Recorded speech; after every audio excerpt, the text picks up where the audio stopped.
Hello everybody, we got the results of another $1,000 strap search here. It's got a pretty good stack of finds for this week, so we will go ahead and get into those in just a minute. But before I do that, I wanted to talk about the two new additions to the wall here. I got this serving tray from a local antique store to me. I think it's kind of cool, you know. I think they made these trays for pretty much every state back in like the, I don't know, 50s or 60s or whenever they made those. I'm not sure. I don't even know what company made them. I didn't see a manufacturer's mark on the back or anything like that, but I don't know, I just thought that was kind of cool. It's got some of the different cities and some of the stuff that we're kind of known for, though. Never heard of the Council Oak, though, but I think that's kind of cool. I also got this postcard from Jug Rock, which was it's the largest, there we go, the largest table rock east of the Mississippi River, apparently. That's what the Wikipedia page says. I couldn't figure out what the difference between a hoodoo and a table rock is, because a hoodoo is basically the same thing. It's a cap rock of harder stone with a pillar of softer stone underneath it that's been eroded away, which is pretty much exactly what Jug Rock is. But definitely worth stopping by and taking a look at if you're ever down in Martin County. I just wanted to talk about those two new additions to the wall there. Eventually I'd like to fill up the whole background with different stuff from around Indiana, different postcards, and I don't know, like get an Indiana spoon or something like that. Just, you know, different stuff from around the state. But so let me go ahead and we'll get back to the results of the strap search, though. So we're going to start off with the star notes that I found. And what I do with the star notes is I save up a bunch of them, and then I look them all up at the same time on mycurrencycollection.com. And if they're not from a short printed run or anything like that, they go back into the stack, and I use those when I find, you know, like all of these dollar bills. When I find dollar bills going through a stack, I'll take them out of the pile of star notes and, you know, replace the ones that I find with. So if these aren't rare, they'll just go back into circulation. So let's start off with a 2017 A star note and a 2017 A star note. This one's from Chicago. It's kind of, oh, I was going to say it would have been a binary, but no, it would have been a trinary if it was, you know, one back in the stack. But close only counts in horseshoes and hand grenades. There's the next one in the stack, though, and another 2017 A. This one's from Atlanta. A 2017 from Chicago. Another 2017. This one's from New York. One from Chicago. Now we're moving on to some 2013 star notes. This one's from St. Louis. This one's from San Francisco.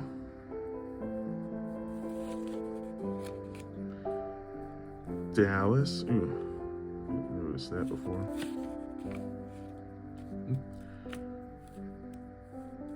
Boston. And just a lot of 2013 star notes. A lot of star notes in general. Now we're moving on to some of the what I would kind of, I don't know. It's not really a fancy serial number. There's no added value to this. I just kind of pulled it because it was 5 ones in a row. I thought that was kind of cool. Until I saw the very next one here. It's 5 in a row, but there's also a 6th one, so that's only 2 away from being solid 2s all the way across.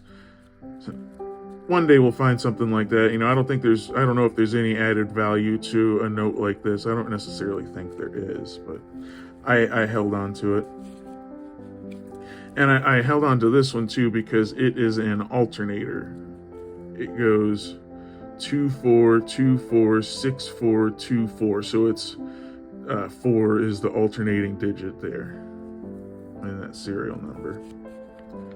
Now we're moving on to some of the older notes that I pulled. I pulled out this one. The 2006 isn't one that I normally pull, but I thought it was in fairly decent condition, so I wanted to check that against the one that I had in my book. I'm going to actually set that one aside for a second there. And we also got a 2003A. This one, you know, it's 20 years old, but in this condition especially, it's not worth anything. I don't think it'll probably ever really be worth anything. So what I do with ones like this one and this one and this one, you know, especially since it's torn and taped up, I'll hold on to those ones until I see something at my local coin shop that I really want to buy that I can't necessarily afford, and I'll just kind of spend those and a lot of the change that I have and that kind of stuff. I just kind of save stuff up until I find something that I really want at the coin shop, and then I'll go spend stuff like that on it. So this one, though, I probably will hang on to because it's still, the paper's still really white and it's still in pretty good condition. So that'll probably be one that I'll check against my book and wind up hanging on to. This one, though, this is another example of one that I'll definitely spend at the coin shop. So another 2003A, another 2003A that I'll probably spend at the coin shop. And quite a few 2003As, but only one 2003. I kind of thought that was interesting. One 2003 and one 2001. Moving on to some 1999 series. Another 1999. That one's in pretty rough shape. 99 San Francisco. Find quite a few 99s. And a well-worn 1995. Again, this is probably one that I'll wind up spending at the coin shop. There's a 1988A. This will be the oldest find from the hunt this week. I think it's in really good shape. Or, I don't know, not really good, but it's in pretty good shape for being from 1988 and found in circulation just this week at the time of recording. And these two here, these last two, I held back because these are actually ones that I need for my book. This Minneapolis printed one from Fort Worth. This is the last 1999 note that I need from the book. Given all of the ones that I found and how many you find, it took me quite a long time to find this one. So I'm going to set that up there. And I also got this 2009 Fort Worth from New York. This is another one that I actually needed for the book. I had a 2009 New York where this was supposed to go in the book, but it was a DC printed one. I didn't realize it when I put it in there that I had made a mistake, and it took me quite a long time to finally find another one. Now, so those are all of the finds that I got for this week. And, well, actually not quite all of the finds that I got for this week, because like the thumbnail kind of suggested, I wanted to talk about protest notes, because I found this dollar bill when I was going through. So there's that, and there's also, it's also been stamped on the back, "Let's go Brandon." So we got F Joe Biden on the front and "Let's go Brandon" on the back, which is meant to mean F Joe Biden. So kind of, I don't know, I kind of thought that was interesting. I save a lot of notes that have stamps on them, and I kind of think protest notes are cool in a way. So we got that there on the back. That came out of circulation just this week. This one, though, the one from the thumbnail, this is one that I got years ago, back in 2011, when they were doing the Occupy Wall Street protests. So this is a series 2006 from St. Louis, and it's got an overprint on it, and it's meant to show the average worker pay versus the average CEO pay. So right there is the average worker pay, the 1%. That's 1% of the image on the note, and the stripe portion is meant to be the 99%. The CEO pay versus the average worker pay. And it's also kind of been, I don't know what happened there when they were printing it, but some kind of mistake was printed on the other side as well. I kind of thought that was neat when I found it, so I held on to it, and I've held on to it for quite a long time. And some of the other protest notes that I found are ones like that say not to be used for bribing politicians, amend the Constitution, get money out, hashtag get money out, and stampede.org. So that's just an advertisement for the stamp website. And actually, just before I recorded this video, I went and checked out the OccupyGeorge.com website. When I first got this bill, I went there, and it's a website where you could print off, like you can download the template to print this onto dollar bills. So that's what I'm assuming someone did. But there's a bunch of different designs on there. There's probably 6 or 7 different designs. This is the only one that I ever found and held on to. So I kind of thought that was neat. I kind of think just protest notes in in general are neat. So this will go with, these two will go together in my pile of protest notes. And I also wanted to show you guys myself adding these finds to the book and checking that. So I'm gonna go grab my book, and I will be back in just a second. Okay, so this is my dollar bill binder. This is what I'm trying to fill out the series for. These are to start it off with, the silver certificates. Eventually I would like to get the funny back editions of all of these and have those all in there.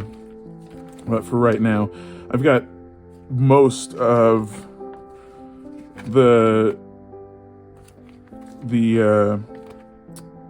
dollar bills. I know there's still one that I need, the 1935H. They made it with, it printed in with In God We Trust, and there's one without. I still need to find the without In God We Trust. I think that's one of the only silver certificates that I still need. But so this book, it goes from 1963 all the way up to today, to 2017A. And these extra sheets here are for, when I need to add a sheet, because I just kind of add them as I go. So when I need to add a sheet, I can just pop open the binder and stick one where it needs to go. So we're starting off with 1963, obviously, the first year that they made these. And these are, for the most part, I've bought a couple, but for the most part, these are all dollar bills that I've found in circulation. So we are looking for, let me see. Yeah, we need to start in 1999 because that was the first year that we found. 1999, these are DC. It goes, the way that I did it, I started it with Washington, DC, and then Fort Worth. So it starts out, obviously A, B, C, D, and it goes through alphabetically. A, B, C, D, E, and F. Those were the only ones that they made for 1999 for DC. And then Fort Worth, they made F, G, H, I, J, K, and L. So I need to move these L's down a space.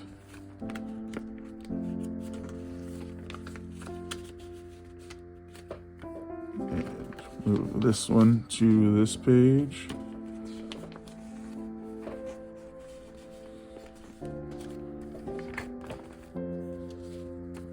And put this bad boy right there. All right, so that fills out the 1999.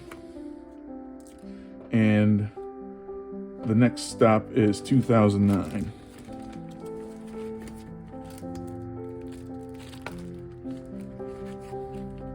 Fort Worth, this is DC. There it is.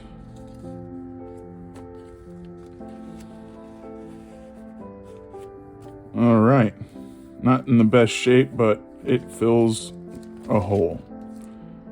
So the next one I wanted to check. Oh yeah, this 2006. Let's see. DC, this is Fort Worth.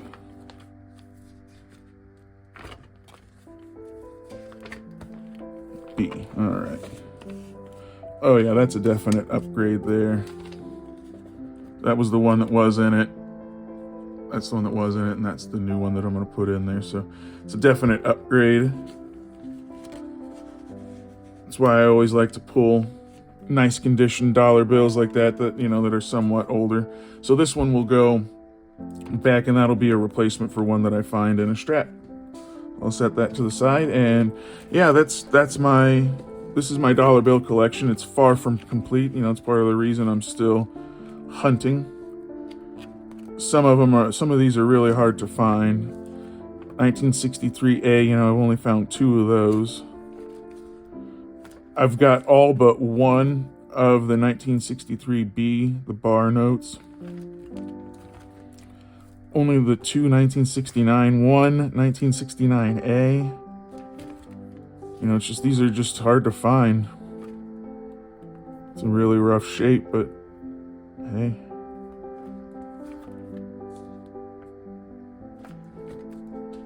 Some of these are nicer, you know, I think they might have come from like an old wallet or something. It was in someone's dresser that a relative took the money out of after they passed or something and spent. That's kind of my guess for some of these that I found. I think that was one, because how brown it is, like it was against the leather or something. I don't know. It's hard to tell. It's so old.